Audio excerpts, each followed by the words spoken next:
আসসালামু আলাইকুম ভাই, কেমন আছেন? ওয়ালাইকুম আসসালাম, আলহামদুলিল্লাহ অনেক ভালো আছি। আচ্ছা ভাই, কোথা থেকে আসছেন? আমি আসলে আমার পরিচয় বলতে আমি আমার দেশের বাড়ি হচ্ছে শেরপুর, আর আমি থাকি হলো যাত্রাবাড়ি। আমি যাত্রাবাড়ি থেকে আসছি আপনার এখানে। আচ্ছা, আর আপনি কিন্তু একটি নতুন মাদারবোর্ড, যেটি আসলে অ্যাজরকের B560M স্টিল লিজেন্ড, এই মাদারবোর্ডটি দিয়ে একটি পিসি বিল্ড করলেন এবং আপনি কিন্তু আমাকে লাস্ট নাইটে একটি কথা বলেছিলেন যে ভাই আমার অ্যাজরক ব্র্যান্ড দরকার, আমার আসলে একটু হাই কোয়ালিটির মাদারবোর্ড দরকার। এর পেছনের কি কোনো রহস্য আছে? আসলে আমি অনেকগুলা কম্পিউটার চালাইছি, তারপর মধ্যে আপনার অনেকগুলা মাদারবোর্ড আছে। আচ্ছা, আসুস, তারপর আছে কি আপনার ইন্টেল, হ্যাঁ, আর আদার্স মাদারবোর্ড আছে। কিন্তু অন্যান্য মাদারবোর্ডের ভিতরে আমি এই মাদারবোর্ডটা আমি স্যাটিসফাইড, কারণ আমি এর আগে আমার পার্সোনাল একটা পিসি ছিল, আচ্ছা, লো ভার্সনের, কিন্তু সেটা ছিল অ্যাজরকের। আচ্ছা, আর এটা বিশেষ করে 2013 সালে, আজকে 2022 সাল, এখন পর্যন্ত স্ট্রং আছে 100-তে 100। আচ্ছা আচ্ছা, এই জন্য আমি অ্যাজরকের প্রতি আমার বিশ্বাসটা বেশি, যে অ্যাজরকের মাদারবোর্ডটা খুবই ভালো। আর বেসিক্যালি এটার মাদারবোর্ডটা আপনার হচ্ছে যে আমেরিকান। আচ্ছা আচ্ছা আচ্ছা, ইউএসএ ব্র্যান্ড, হ্যাঁ ইউএসএ ব্র্যান্ড, যার কারণে এখানে নিঃসন্দেহে এই মাদারবোর্ডটা আমি ইউজ করতে পারি। আচ্ছা আচ্ছা, এবং এখন আমার এই মাদারবোর্ডের পিছনে কিছু প্ল্যান পরিকল্পনা আছে, যেহেতু আমি একটু গ্রাফিক্সের কাজ করি, পাশাপাশি ভিডিও এডিটিং এর কিছু কাজ করার চিন্তা ভাবনা আছে। তো সবকিছু বিবেচনা করে আমি দেখলাম যে এই মাদারবোর্ডটাই বেস্ট হয়। আচ্ছা, এরপরও আমি এর মধ্যে রাখছি হলো কি আপনার Core i5 10th জেনারেশন। আচ্ছা, আসলে আমার বাজেটের উপর ডিপেন্ড করে, হয়তো অতটা বেশি নিতে পারি নাই, মোটামুটি সাধ্য অনুযায়ী আমি এটাই বেস্ট মনে হয়েছে, আমি সেটাই নিয়েছি। আর এটা আমি দুটাই আমি দেখাচ্ছি আসলে দর্শকদের উদ্দেশ্যে যে এখানে যে মাদারবোর্ডটি রাখা হয়েছে সেটি অ্যাজরক ব্র্যান্ডের স্টিল লিজেন্ড B560 মাদারবোর্ড, যার প্রাইস 14,100 টাকা। আর প্রসেসরটি রাখা হয়েছে আসলে ইন্টেল Core i5 এর 10 জেনারেশন 10400, যার প্রাইসটি পড়েছে 14,800 টাকা। বলতে গেলে যে 40-42 হাজার টাকা যে বাজেট ছিল, সেই বাজেটের প্রায় 30,000 টাকায় মাদারবোর্ড প্রসেসর এর পেছনে কস্টিং হয়ে গিয়েছে। এরপরে আরও একটি বিষয় রাখা হয়েছে, আপনারা দেখতে পাচ্ছেন এখানে NVMe রাখা হয়েছে। এটি টিম ব্র্যান্ডের NVMe রাখা হয়েছে। এখানে টিম ব্র্যান্ডের NVMe রাখা হয়েছে 128 GB। আচ্ছা, আমি একটি বিষয় জানতে চাই যে এখানে যদি 128 GB NVMe না নিয়ে আপনি কিন্তু 240 GB SSD আর 200 টাকা হলেই হতো, তাহলে আপনি কেন SSD না নিয়ে NVMe নিলেন? NVMe নিয়েছি এর প্রথমত হলো এখানে আপনার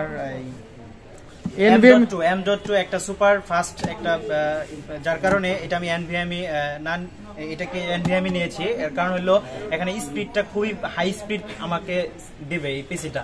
আর যদি আমি SSD নিতাম তাহলে হয়তো বা তার চেয়ে আমি কম স্পিড পাইতাম, যার কারণে আমি NVMe টা নিয়েছি। তবে আপনি কোনো কিছুতে কমতি রাখেননি, আপনি অনেক ট্যালেন্ট একজন পারসন, যে কিন্তু 128 GB NVMe নিয়েছে, সাথে কিন্তু 1 TB হার্ড ডিস্ক রেখেছে, অর্থাৎ কনফিগারে কোনো কিছুতে কমতি নেই। আর আরেকটি কথা, এখানে যে হার্ড ডিস্কটি ব্যবহার করা হয়েছে এটি কিন্তু গ্লোবাল ব্র্যান্ডের। হ্যাঁ, এটা আসলে হার্ড ডিস্ক কিন্তু অনেকটা লোকালি আসে, আমরা আসলে লোকাল প্রোডাক্ট বিক্রি করি না, আপনি নিজেও দেখেছেন। আর এখানে অবশ্যই ডেট সবকিছু দেওয়া ছিল, আপনার সামনে বিল্ড আমরা করেছি। আর কুলিং ফ্যানটি কিন্তু প্রসেসরের সাথে যেটি ছিল আমরা কিন্তু সেটি ব্যবহার করি নাই, আমরা কুলার মাস্টারের একটি i30 কুলিং ফ্যান ব্যবহার করেছি। আর ক্যাচিংটা জাস্ট আমাদের ক্যাচিংয়ের জন্য কিন্তু খুব বেশি বাজেট ছিল না। আর একটি বিষয় ছিল যে আমাদের যে মাদারবোর্ড সেটি কিন্তু ATX মাদারবোর্ডটি একটু বড় মাদারবোর্ড, সেই কারণে আসলে যে কোনো ছোট ক্যাচিং বা নর্মাল একটি ক্যাচিং আপনার নেওয়ার পরিকল্পনা ছিল, কিন্তু আমি আপনাকে বলেছিলাম যে আসলে নর্মাল একটি ক্যাচিং আপনার এই সেটআপের সাথে যায় না। আর সেই কারণে এই ক্যাচিংটি রাখা। এটি কিন্তু দেখা যায় যে গোল্ডেন ফিল্ডের একটি ক্যাচিং, এবং এই ক্যাচিং এর ঠিক এই জায়গাতে অনেকে DVD রাইটার লাগাতে চায়, সে DVD রাইটার লাগাতে পারবে। আর সামনে একটি ফ্যান আছে, যে ফ্যানটির মাধ্যমে এবং ম্যাশ আছে, অর্থাৎ সামনের বাতাসটি কিন্তু পিছনে ফ্লো করার দারুণ একটি সুযোগ আছে। এটি একটি নাম্বার 1 পয়েন্ট ছিল। এবং পেছনে কিন্তু দেখা যায় কেবল ম্যানেজমেন্টের জন্য কিন্তু যথেষ্ট স্পেস আছে, অর্থাৎ কেউ যদি মনে করে যে একটি পিসি ক্রয় করবে এবং সেটি কেবল ম্যানেজমেন্ট করবে, সে করতে পারে, যথেষ্ট স্পেস আছে। পাওয়ার সাপ্লাইয়ের জন্য আলাদা ক্যাবিনেট আছে, যদিও এই ক্যাচিংটি পাওয়ার সাপ্লাই সহ। আর পেছনে একটি ফ্যান আছে। আর মাদারবোর্ডটিতে কিন্তু আরেকটি স্লট আছে, আপনাদের বলে রাখছি, সেটি কিন্তু M.2 ওয়াইফাই। আমরা অনেকে মনে করি যে ওয়াইফাই আমরা USB দিয়ে চালাবো না, আমাদের একটি ওয়াইফাই কার্ড ইউজ করব, তারা কিন্তু এখানে M.2 ওয়াইফাই চালাতে পারে। এবং এখানে দেখা যাচ্ছে গ্রাফিক্স কার্ডের যে স্লটটি, গ্রাফিক্স কার্ডের স্লটে কিন্তু দেখা যাচ্ছে যে গার্ড দেওয়া আছে। হ্যাঁ, এবং র্যামের কিন্তু 4টি র্যাম স্লট আছে, চাইলে কিন্তু আরও এখানে 3টি র্যাম আপনি ব্যবহার করতে পারবেন। এবং দেখা যাচ্ছে যে আপনার এই মাদারবোর্ডেও কিন্তু কিছুটা লাইটিং হচ্ছে এবং বেশ কিছু শেল দেওয়া আছে। অর্থাৎ আমি মনে হয় যে বাজেট অনুসারে একটি দারুণ কনফিগারেশন আপনি সাজিয়েছেন। যদিও এখানে যদি আরও বেশি বাজেট থাকতো তাহলে কোথায় আপনি বাজেট করতেন? যদি আরো বেশি বাজেট থাকতো তাহলে আমি মাদারবোর্ড প্লাস প্রসেসরের দিকে আরেকটু নজর দিতাম। আচ্ছা আচ্ছা, তবে এখানে যদি বাজেট বেশি থাকতো আমার মনে হয় আপনার পাওয়ার সাপ্লাইটা আরো কোয়ালিটি নেওয়া উচিত ছিল। না, বিষয়টা বুঝতে পারছি, কারণ আসলে আমার অ্যামাউন্টটা মানে সীমিত থাকার কারণে আমি আরো কিছু অ্যাড করতে পারতাম, কিন্তু হয়তো আমি এখন করব না, পরবর্তীতে আমি দু একটা জিনিস অ্যাড করব, তখন এটা আমার হাই স্পিড দেবো আরো। হ্যাঁ সেটাই। আর এই জন্য এখানে এই ক্যাচিং এর সাথে একটা পাওয়ার সাপ্লাই ছিল, তো পাওয়ার সাপ্লাইটা খুবই ভালো পাওয়ার সাপ্লাই। হ্যাঁ, এটা গোল্ডেন ফিল্ডেরই পাওয়ার সাপ্লাই, গোল্ডেন ফিল্ডের পাওয়ার সাপ্লাই, যার কারণে আমি চেঞ্জ করার সিদ্ধান্ত নেই। তো এটাই ভালো হবে ইনশাআল্লাহ। আর সর্বশেষ আমার দর্শকদের উদ্দেশ্যে কি বলবেন আপনি? আসলে দর্শকদের উদ্দেশ্যে কি বলবো, দর্শক যাই হোক, মেহেদী ভাই খুবই ভালো একজন মানুষ, কারণ আমি তার ভিডিওটি আমি অনেকদিন থেকে ফলো করতাম, দেখতাম।